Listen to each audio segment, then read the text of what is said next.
Take a look at this specific date on your screen right now. I want you to really close your eyes for a second and think about that date. If I told you that exactly 1 month ago, on November 14th, you walked out your front door and found a crisp, clean $1,000 bill sitting right on your welcome mat, how does that feel to think about? It feels pleasant, right? It's a nice, warm memory. But it's sitting quietly back there, filed away in the dusty archive of your brain. It feels stationary. It feels done. It feels distant. But now, let's flip the timeline. What if I told you that exactly 1 month from now, on January 14th, you are going to walk out your front door and you are guaranteed to find that exact same $1,000 bill waiting for you? Pay incredibly close attention to what your brain is doing right now. Does that future date feel like it is the exact same distance away as the past one? Mechanically, mathematically, logically, it is. It is exactly 30 days in either direction. If you measure it on a calendar, the millimeter distance between today and November 14th is identical to the distance between today and January 14th. But to your human psychology, January 14th feels like it's breathing down your neck. It feels like it's right around the corner. November 14th feels like a lifetime ago. Why does your brain do that? Why does your mind treat the past like a dying ember and the future like a roaring fire, even when they are the exact same distance away from the present moment? Today, we are going to look at the story of a man who realized his entire reality was being warped by an invisible psychological force. His name is Leo. Leo was a software engineer. He was a guy who built his entire identity around logic, absolute variables, and hard mathematics. He spent his days writing code where a 1 was a 1 and a 0 was a 0. If you asked Leo a basic question like, "Is 60 seconds tomorrow longer than 60 seconds yesterday?" he'd look at you like you were losing your mind. To Leo, time was an absolute constant. It was a fixed axis. T equals 1. It didn't stretch, it didn't bend, and it certainly didn't care about your feelings. But Leo was about to find out that his own brain was playing a massive, deeply hardwired trick on him, a trick designed by millions of years of evolution. It all started on a bleak, freezing Tuesday morning in early February. Leo was sitting at his desk, nursing a lukewarm cup of coffee, staring at his digital calendar. On this particular day, his screen displayed two distinct high-priority notifications. The first notification pointed backward into the past. Exactly 1 week ago, on January 30th, Leo had stood in front of his company's executive board. He had to present a massive, high-stakes infrastructure project that he had spent 6 months building. It was a brutal, agonizing, sweating-through-your-shirt kind of meeting. The executives grilled him, picked apart his code, and pushed him to his absolute limit. The second notification on his calendar pointed forward into the future. Exactly 1 week from today, on February 13th, Leo had to do it all over again. He had to give an almost identical presentation, but this time it was for a completely new group of venture capitalists who held the entire financial future of his startup in their hands. Objectively speaking, Leo stood exactly in the center of a perfect chronological scale. 7 days behind him was the ghost of the first meeting. 7 days ahead of him was the looming shadow of the second meeting. But here is where Leo's flawless logical worldview began to completely shatter. When Leo looked at the notification for the meeting from last week, it felt incredibly far away. It felt like a movie he had watched months ago in a theater.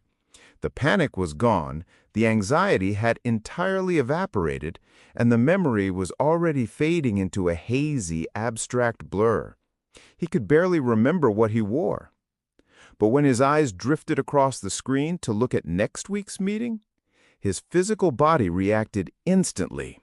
His heart rate spiked, his palms became cold and clammy, his chest tightened. To Leo, that meeting didn't feel 7 days away. It felt like it was happening tomorrow. It felt like a massive freight train barreling down the tracks at 200 miles an hour straight toward him, and he was tied to the rails. Leo stared at his screen, completely fascinated by his own physical discomfort. He asked himself a question that would spark a weeks-long obsession. If the past and the future are the exact same distance away from where I am standing right now, why does the future feel so much closer? To understand why Leo was losing his mind over a calendar graphic, we have to understand a fundamental flaw in the way the human brain is constructed. Here is a weird, mind-bending truth that you probably never think about. Your brain cannot actually perceive time. You do not have a sensory organ for time. You have eyes to capture photons of light. You have ears to translate vibrations of sound. And you have skin cells to feel thermal changes and physical pressure. But time is a completely invisible abstraction. You can't see it, taste it, or touch it. So how did our ancient ancestors learn to think about time? They did what humans always do when faced with a complex, abstract problem. They stole a concept from something they could see and touch. They used physical space. Think about the everyday language you use without even thinking about it. You say things like, "I am looking forward to the weekend." You say, "I'm glad we put that argument behind us." You talk about a deadline coming up fast or a memory fading away into the distance. Every single one of these phrases is a spatial metaphor. We treat time as if it is a literal physical road that we are walking down. We map the landscape of our minds onto the landscape of the physical world. And because we treat time exactly like space, we accidentally imported the laws of physical motion into our psychology. Imagine you are standing on a city sidewalk. Far down the street, an ambulance turns the corner with its siren blaring. As the ambulance speeds toward you, something incredible happens to the sound waves it's producing. Because the vehicle is moving forward, it is actively chasing its own sound. The waves get compressed, bunched up tighter and tighter together. To your ears, the pitch goes up, getting louder, sharper, and more intense. Whee! Then, the ambulance passes you and begins to speed away. Now, it's moving away from the sound waves it's leaving behind. The waves get stretched out, elongated, and spaced farther apart. The pitch suddenly drops, becoming duller, lower, and less threatening. We all know this phenomenon. It is the Doppler effect, discovered by Christian Doppler in the 19th century. In physical space, approaching objects feel intense, loud, and compressed. Receding objects feel stretched out, quiet, and distant.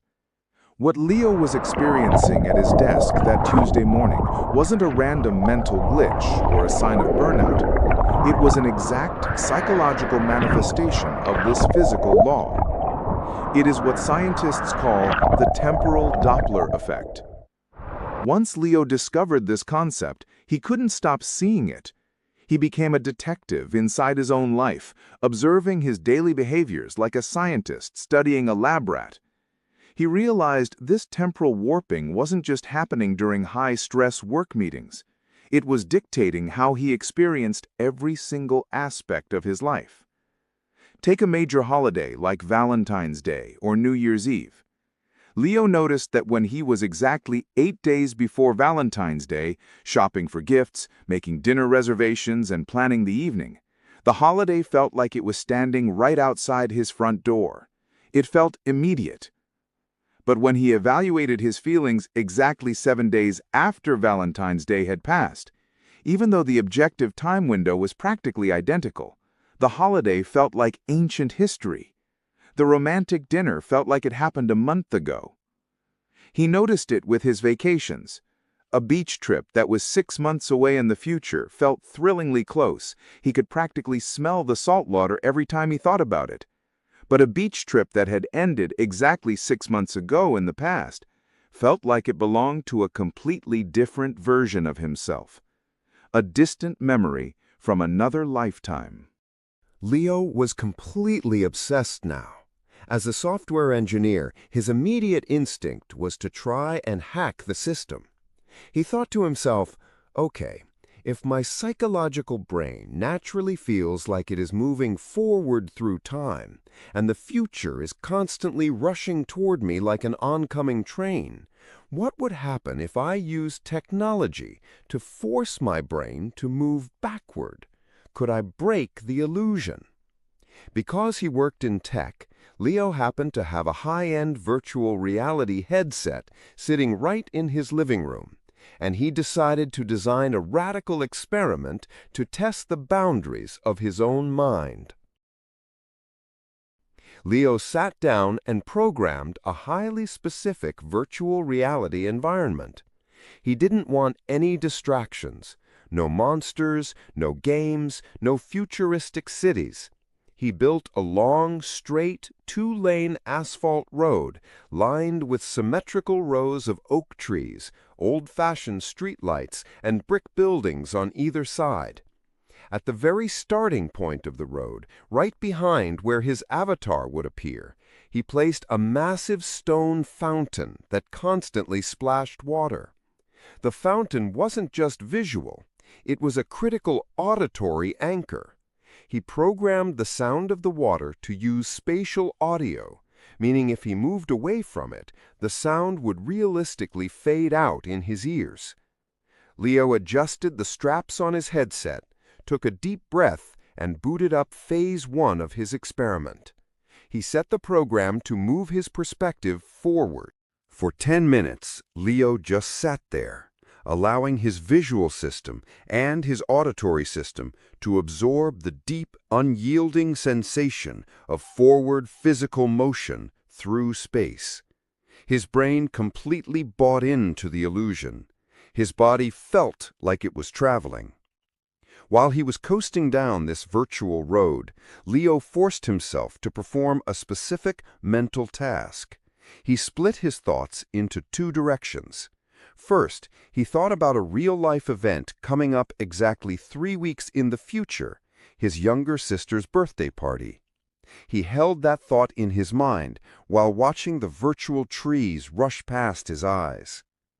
The birthday party felt incredibly close, vibrant, and immediate.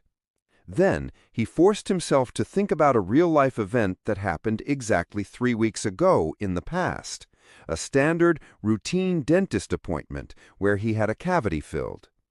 Even while moving forward in VR, the past event felt incredibly distant, cold, and visually flat. The forward motion of the simulator perfectly reinforced his natural daily bias. The future was approaching. The past was receding. Then Leo flipped the digital switch. He initiated phase 2. He set the simulator to move him backward. For the next 10 minutes, Leo sat completely still while his eyes watched the virtual world recede away from him. He watched the streetlights pull back.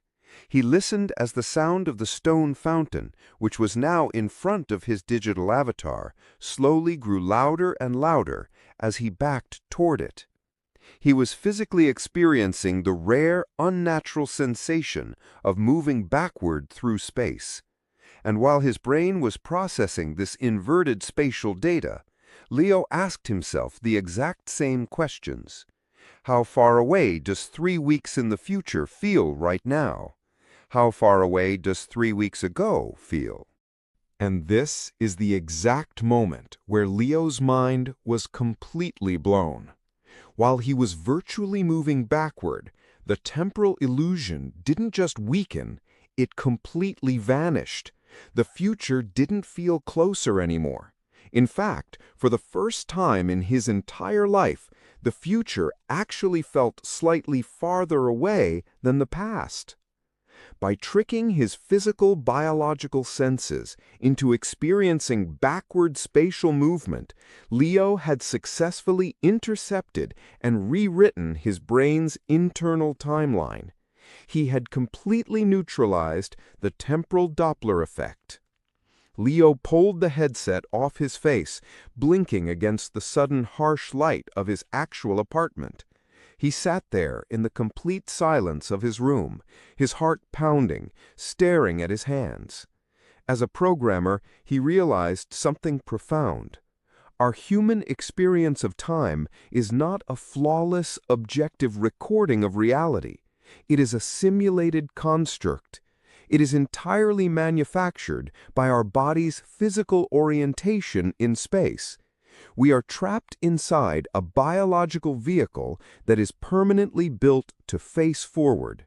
And because we are constantly looking out the front windshield of our bodies, everything coming down the road ahead of us looks massive and imminent, while everything in our tiny rearview mirror shrinks into nothingness the second we pass it. But this realization left Leo with a much deeper, much more urgent question. From an engineering standpoint, every design feature has a purpose. So why would evolution build us this way? Why would nature intentionally give every human being a massive built-in optical illusion about time? Why curse us to feel a constant heavy weight about the future while allowing the past to disappear so easily? To find the answer to that question, Leo had to step completely outside of his clean, comfortable software engineering mindset. He had to stop looking at equations and start looking at raw, brutal, evolutionary survival. To understand why our brains warp time, you have to imagine an animal out on the wild African savanna, let's say a gazelle. A gazelle absolutely needs memory to survive. It needs to remember that exactly 1 month ago, a pride of lions ambushed its herd at the western watering hole. That past data is highly valuable. But here is what the gazelle doesn't need. It doesn't need to feel a constant, paralyzing, heart-pounding panic about what happened last month. Last month cannot jump out of the grass and bite its throat. Last month is dead. The energy spent panicking about the past is completely wasted biological fuel. What can kill the gazelle is the patch of tall grass it is actively walking toward right now. Evolution does not care about absolute cosmic truth. Evolution does not care about elegant mathematical symmetry. Evolution cares about one thing and one thing only: keeping you alive long enough to pass on your genes to the next generation. And a brain that intentionally warps reality to make the future feel closer is a brain that survives. Think about what actually happens inside your physical body when an event feels psychologically close to you. Let's say you have a massive career-defining job interview or a brutal academic exam coming up in exactly 3 weeks. If your brain treated time with perfect, logical symmetry, that exam 3 weeks in the future would feel exactly as distant, quiet, and unthreatening as a lunch you had 3 weeks ago. You wouldn't feel a thing. You'd sit comfortably on your couch, scroll through social media, watch television, and do absolutely nothing. You would be completely unprepared. But your brain loves you too much to let you do that, so it deploys the temporal Doppler effect. It reaches out into the chronological timeline, grabs that interview 3 weeks away, and pulls it so close that you can feel its breath on your neck. It intentionally distorts your perception of reality. It triggers your nervous system. It floods your bloodstream with cortisol and adrenaline. It spikes your heart rate, keeps you awake at night, and fills your mind with an uncomfortable, buzzing anxiety. And what does that raw, uncomfortable anxiety force you to do? It mobilizes you. It forces you to sit up straight. It forces you to open your laptop, study the data, practice your pitch, find the bugs in your code, and prepare for every single worst-case scenario. Anxiety, when driven by the future, is a biological engine. It is a survival mechanism designed to gather resources, scout for hidden threats, and maximize rewards before you arrive at the destination. As Leo looked deeper and deeper into the psychological data, he realized how beautiful this asymmetry actually is. It explains why human beings are built the way they are. We don't just perceive the future as closer, we value it more. We care more about future rewards than past rewards. We judge moral mistakes more harshly when they are about to happen than after they have already occurred. We are fundamentally calibrated to look forward because the future is the only domain where our actions actually matter. When that fateful Tuesday finally arrived a week later, and Leo stood up in the glass-walled conference room to give his high-stakes presentation to the venture capitalists, something shifted inside him. His palms were still sweating, his heart was still beating fast, but he wasn't angry at his anxiety anymore.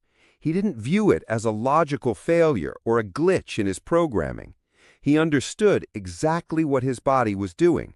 His brain had deliberately warped the last 7 days, compressing time, rushing the deadline forward to ensure that he was armed, dangerous, and completely ready for the fight. And as he clicked through his slides with absolute confidence, he knocked the presentation completely out of the park. The past is a finished library of books we can no longer rewrite. The future is an open canvas of actions we have yet to take.